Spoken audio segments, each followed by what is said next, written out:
Welcome back to the Vitality 50 Plus podcast. I'm your host, James, and as always, I'm joined by our resident hormone specialist and men's health expert, Dr. Jennifer.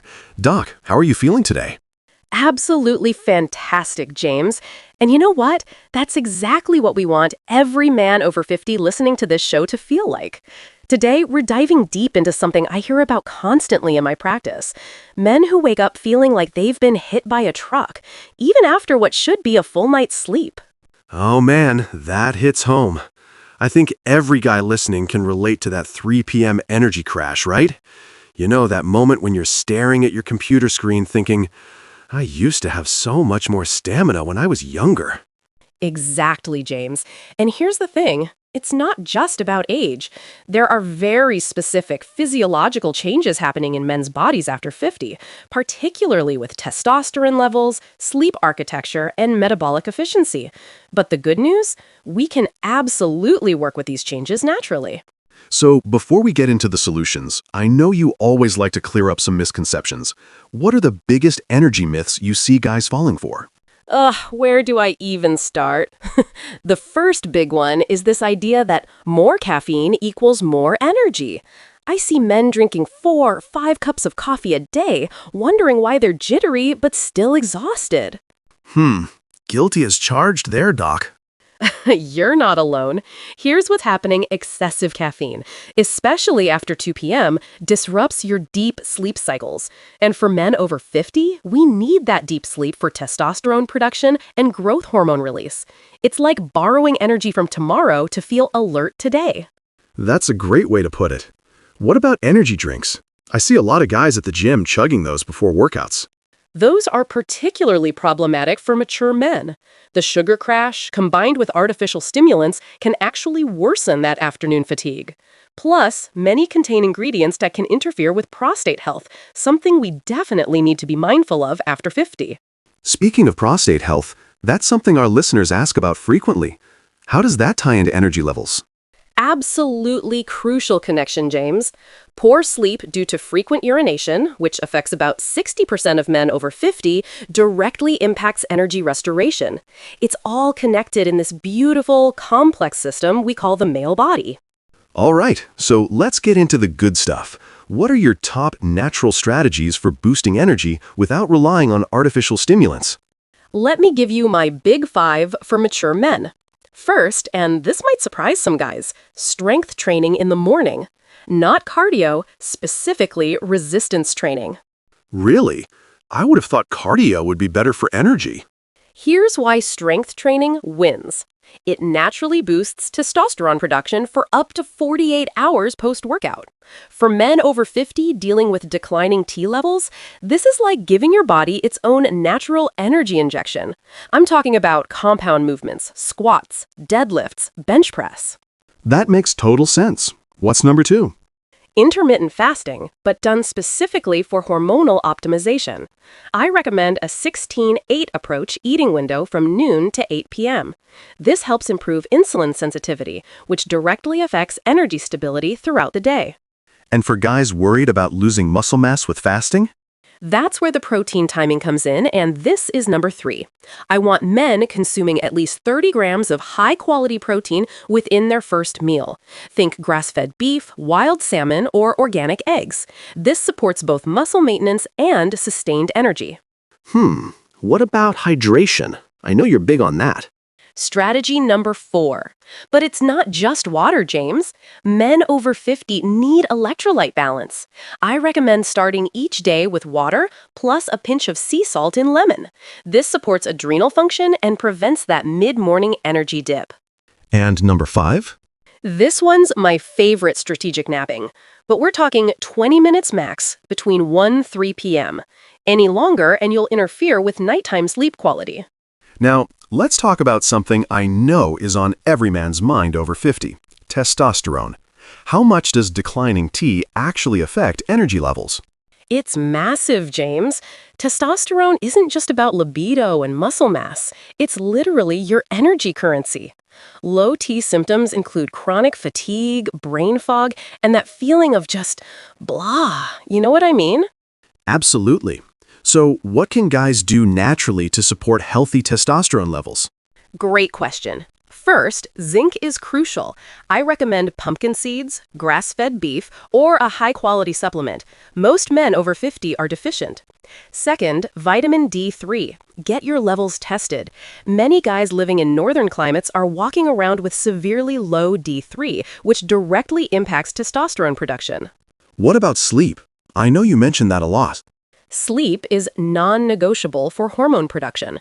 Here's the thing, testosterone is primarily produced during REM sleep. If you're getting poor quality sleep or less than 7 hours, your T levels plummet. I tell my patients, treat sleep like a prescription medication. That's such a good analogy. What are your top sleep optimization tips for men over 50? Number 1, cool, dark room. I'm talking 65, 68 degrees Fahrenheit. Use blackout curtains. Number 2, no screens 2 hours before bed. The blue light disrupts melatonin production. Number 3, magnesium glycinate supplement 30 minutes before sleep. It's like nature's relaxation mineral. Let's dive into nutrition. What are the biggest dietary mistakes you see men making that zap their energy? Oh, this is a big one. The standard American diet is an energy killer for mature men. Processed carbs, seed oils, and sugar cause massive insulin spikes, followed by crashes. But here's what I recommend instead. I'm all ears. Focus on healthy fats for sustained energy. Think avocados, olive oil, nuts, and fatty fish. These provide steady fuel without the blood sugar roller coaster. For breakfast, instead of cereal or toast, try scrambled eggs cooked in grass-fed butter with spinach. What about timing? Does when you eat matter? Absolutely. I recommend eating your largest meal earlier in the day when your metabolism is most active. A big dinner close to bedtime can disrupt sleep quality and hormone production. Plus, giving your digestive system a break overnight supports natural detoxification. Speaking of supplements, what are your top 3 for energy support in men over 50? Number 1, CoQ10. It's essential for cellular energy production, and our bodies produce less as we age. Number 2, B-complex vitamins, especially B12. Many men are deficient without knowing it. Number 3, adaptogens like ashwagandha or rhodiola. These help manage cortisol levels and support sustained energy. You know, something I don't think we talk about enough is how our relationships and social connections affect our energy levels. What's your take on this? James, you've hit on something crucial that traditional medicine often overlooks. Social isolation and toxic relationships are massive energy drains. Chronic stress from relationship problems elevates cortisol, which suppresses testosterone and disrupts sleep. So, what's the solution? Invest in relationships that energize you, not drain you. Join a men's group, find a workout partner, reconnect with old friends. Positive social connections actually boost immunity and improve hormonal balance. It's like medicine disguised as fun. That's so true. What about stress management in general? Chronic stress is the silent energy killer for men over 50. I recommend what I call the daily reset, 10 minutes of deep breathing or meditation. It doesn't have to be complicated. Just focused breathing can lower cortisol and reset your nervous system. Before we wrap up, what are some warning signs that listeners should watch out for? When should someone see their doctor? Great question. If you're experiencing persistent fatigue, despite good sleep, sudden mood changes, difficulty concentrating, or changes in libido lasting more than a few weeks, it's time for blood work. We want to check testosterone levels, thyroid function, and vitamin D status. And what about prostate health? I know our listeners are always asking about that. Any changes in urination patterns, frequency, urgency, or difficulty starting, stopping warrant a conversation with your healthcare provider. Early detection and intervention are key for maintaining quality of life and energy levels. Before we close, I need to remind our listeners that this information is for educational purposes only and doesn't replace professional medical advice. Always consult with your healthcare provider before making significant changes to your diet, exercise routine, or supplement regimen. Dr. Jennifer, as we wrap up, what's your message of encouragement for men who feel like their best days are behind them? James, I want every man listening to understand this. Your 50s, 60s, and beyond can absolutely be your most vibrant, energetic decades. The key is working with your body's natural rhythms, not against them. Small, consistent changes compound into remarkable transformations. That's beautiful, Doc. Any final words of wisdom? Remember, gentlemen, vitality isn't about turning back the clock. It's about optimizing the man you are today. Start with 1 or 2 changes we discussed, be consistent, and trust the process. Your future self will thank you. Couldn't have said it better myself. Thanks for joining us on the Vitality 50 Plus podcast. I'm James with Dr. Jennifer, reminding you that your best years are ahead of you. Stay strong, stay healthy, and we'll see you next week.